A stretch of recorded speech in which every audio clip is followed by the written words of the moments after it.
Hey, what's up, and welcome to live.besttechy.net, the place where we talk tech, answer your tech questions, and of course, everything technology related. Today, Friday, Apple just announced, well, very quietly at least, that they're updating the options for their Mac Pro line. Now that you can get a 3.33 gigahertz Intel quad-core Xeon for just a mere $1,200. And right along, Intel recently announced that they now have a 48 core, I believe. Let me just double check this. 48 core, that's right. 48 core chip in a single CPU. 48 core. I wonder when we can expect that in the Mac Pro. Moving right along, we're doing the tech news today, by the way. Chrome, Google Chrome, not the OS, the actual browser. Google announced that they're releasing the Chrome browser for the Mac is now imminent, in beta form at least. But it's still missing a bunch of features, namely the bookmark manager, app mode, cookie manager, full screen, font and language settings, task manager so that you can see the little fancy, how it has many threads for each thing. You can't do that in the Mac version yet.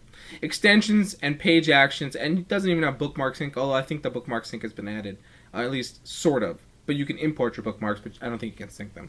PDF viewing inline, and it doesn't have 64-bit support. So essentially, it's the same as it's been for the past, probably a couple weeks now. So just update Google Chrome for Mac if you're using it. If not, then no big deal. Moving right along, Mozilla revealed their revenues for 2008, $79 million. Holy crap. For a non-profit, apparently they're having issues with the IRS as well. They have expenses of about $49 million, so I read, and $79 million. That's a pretty nice chunk of change to take away for a non-profit. And also, according to Mozilla, they're not looking to compete in the operating system field. There will be no Firefox OS anytime soon.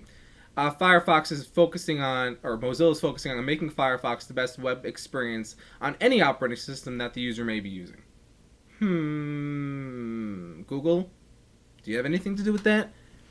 And of course, now the cloud, I'm sure you're familiar with cloud computing. Cloud is the term for when everything is basically with a bunch of databases, servers connected with a bunch of databases, hardware, some software, some databases, and an interconnection. That's the cloud. Well, apparently cloud computing is a new thing, even though it's been around for years now, and it is the way to invest for all venture capital firms. And it's so popular now that that VCs are saying that open source communities should get into the cloud. That's where the money should be made.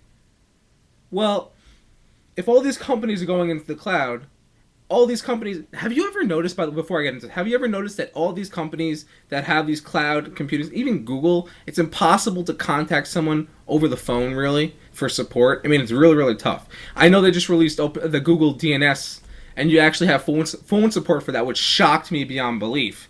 But if you're providing, no longer can you blame the user for their mistake.